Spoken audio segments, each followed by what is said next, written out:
Hello, everyone. It's so great to be presenting as part of the Skills and Training stream at this year's eResearch Australasia conference. My name is Megan Guidry, and I am training lead for NeSI, which is New Zealand eScience infrastructure.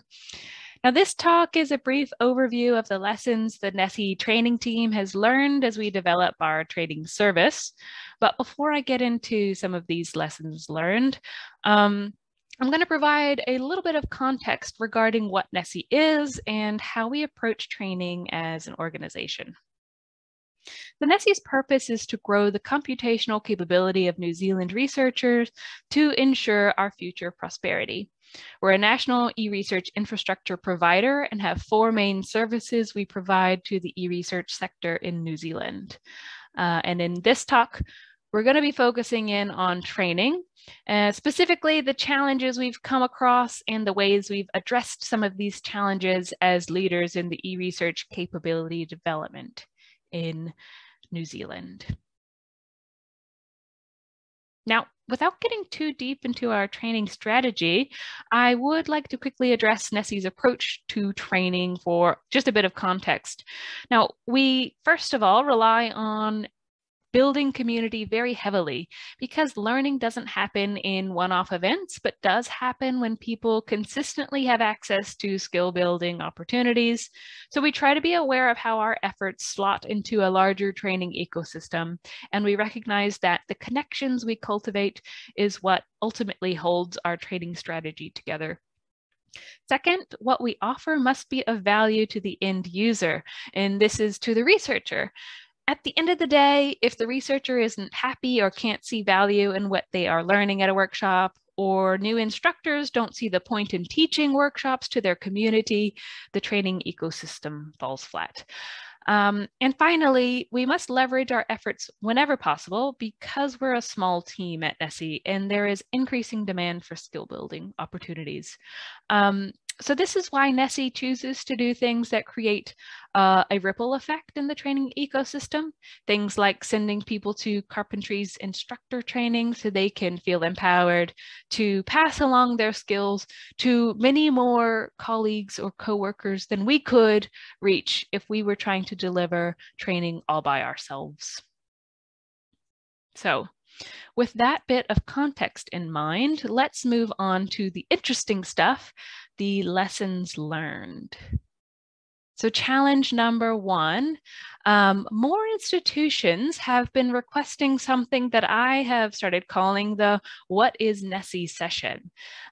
This is different to our standard intro to NeSI workshops because it's not geared towards someone wanting to log into NeSI platforms for the first time and actually use the platform, but it's someone one step before this. It's someone who just needs a bit more information about what high performance computing is and if it's right for their project. So to address this gap, Callum from our app support team did an audit of all the intro to NeSI presentations that we've done over the past few years. And there were quite a few versions of them in our Google Drive and in our Confluence pages.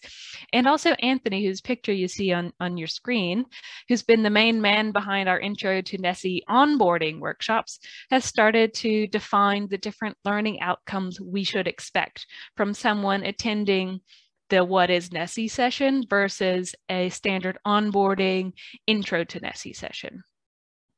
And as we start to specifically address this group of potential users, we experimented with inviting NeSI users, current NeSI users, to come along to the What is NeSI sessions to share a lightning talk about how they've used NeSI and what type of research they're able to complete on the HPC platforms, which is something we want to arrange more of in the future because we find that those that are wanting to know more about HPC, they're more receptive to people who are their peers, other researchers in the field who are able to do great research on our platforms.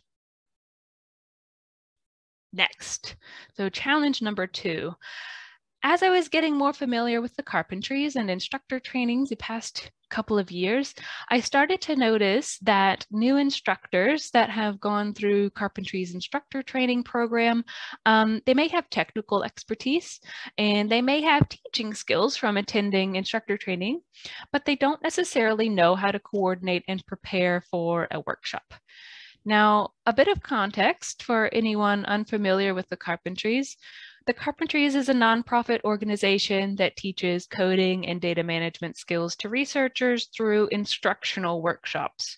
Carpentries workshops are renowned for their quality, instructors, and all of these instructors attend Carpentries instructor training, where they learn teaching techniques, essentially. So NeSI sends people in the community who have technical skills to instructor training with the hope that they'll go on to run workshops for their local communities, for their institutions. But it turns out it's not quite that simple. For this to work, new trainers need to have the skills to teach, for sure, but they also need to have the skills to be able to coordinate and prepare for a workshop. So what if we tried to get more people delivering workshops? One thing was we contributed to a workshop, which was essentially teaching Genomics Aotearoa postdocs what they needed to do to run a great training. We delivered this back in April 2021 in partnerships with Genomics Aotearoa, and it was quite well received. The top picture on your screen actually is Denny telling people how they need to communicate with NeSI if they want us to host a workshop for them, if they want to run a workshop on our platforms.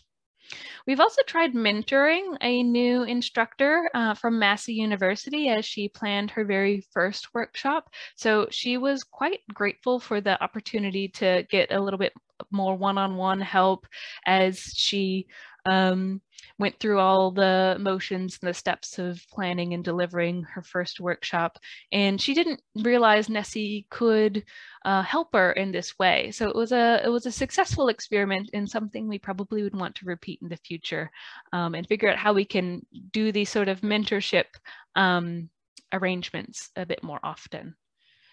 And finally, for the past 2 years, NeSI has also been running Carpentry Connect events each year before eResearch New Zealand. And at these sessions, Carpentry's instructors in New Zealand can meet, get to know each other, kind of form connections, and share the load when it comes to running a training event, because it's definitely not something that you want to coordinate and run on your own.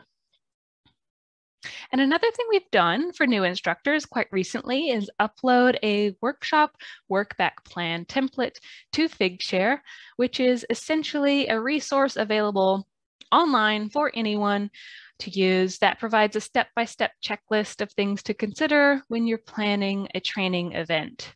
Things like block out time in your calendar each week to work on the planning, confirming instructors and helpers, sending your learners pre-workshop instructions, all of these little itty-bitty tasks. They can be overwhelming if you haven't run a workshop before. You might lose track of when you need to do things in order to have a smoothly run event. All of this is in this resource, and you are more than welcome to download, repurpose, or reuse the checklist. It can be found at the link on your screen, which is tinyurl.com/NeSI Training Checklist with dashes in between NeSI Training Checklist. Would love it if you have a look at that and give me any feedback too if you'd like to see any improvements to the document. Okay, moving right along to our next challenge, which is the huge demand for data science skills. I'm sure other people in the room are feeling this demand. Data science skills are necessary for staying competitive and relevant in an increasingly data-centric research environment. NeSI recognized this and recognized that there was an expertise gap in the team when it came to data science a year or two ago. So in 2020, Maxime Rio joined the team as a data scientist and research software engineer, and we consider this a big win for NeSI Training. And since Maxime has joined the team, he, along with several other NeSI team members, have been very hard at work developing a new hands-on machine learning on NeSI workshop. This has already been delivered 3 times in 2021, including most recently online for a group of 32 learners. We ran this on the 28th of September. And kind of going into that a bit more, if you've ever run a training event online, you know how hard it is to keep attendees engaged when you can't troubleshoot with learners face to face. So we spend a lot of time making sure our learners would have a positive experience at this recent Machine Learning 101 workshop by tweaking the material a bit and tweaking the delivery, which I'll explain in a little bit more detail in just a second. But it turns out our efforts were well worth it, because all 20 of the 32 attendees that filled out the post-workshop survey would recommend the training to others, which was really positive, a good thing to see. So the detail, what did we do at this online training? If you're trying to run an interactive workshop online, here are a few things we tried that we found successful. First of all, before the workshop, you might want to take the time, and it does take a bit more time planning wise, to send out an expression of interest before your event. And use it to capture information about your learners' prerequisite knowledge. So this will help when it comes time to tweak your material or select attendees. You can make sure the material addresses any gaps in knowledge that you find your attendees might have, or you might want to just select attendees that have a little bit of Python experience or a little bit of R experience, because it is very challenging for instructors to teach to a room full of people, especially online, if they all have different levels of prerequisite knowledge. Another tip is take time to meet with your helpers that are going to be helping you at your online workshops, and make sure you're very clear about how they are going to help in the workshop. Are they going to go into breakout rooms to help people troubleshoot? Do they answer questions in the Slack channel, in the Zoom chat channel? How are they actually going to solve people's problems? The more specific you can be, the better. But I would recommend you setting up a helper back channel so that helpers can communicate with each other during the workshop. Also, during the workshop, it's nice to use a variety of exercises and questions to keep your learners engaged and to get a feel for if people are stuck. Scaffolded coding exercises, which are essentially fill in the blank, is a nice option, which is a bit less overwhelming. People don't get that blank page fright when you have a little bit of a scaffolded example in your workshop. Could be a way to go if you haven't tried it before. Finally, I just want everyone to know that it takes a long time to run training online. You'll have, of course, expectations on what you're going to achieve in your online workshop, and chances are it'll go a bit slower even than that. Issues come up, it takes longer to troubleshoot. There's lots of reasons for this, but don't worry, it's totally normal. Learning takes more time online. Okay, I'll keep on moving to our next challenge, which is not really new to NeSI and probably not new to any other HPC providers in the room. There's a pretty steep learning curve when it comes to learning HPC, high performance computing concepts. And to give people a decent chance at succeeding on NeSI, they need to have early wins on the platform.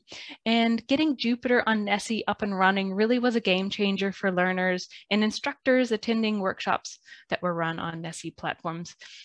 We rarely have login issues now at the start of a workshop since we've started using Jupyter on NeSI, and we've vastly increased capacity for the workshops that we have.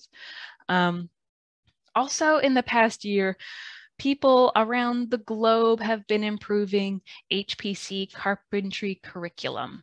And now HPC carpentry is a carpentry style workshop specifically for people new to high performance computing and wanting a positive and accessible hands-on introduction to high performance computing.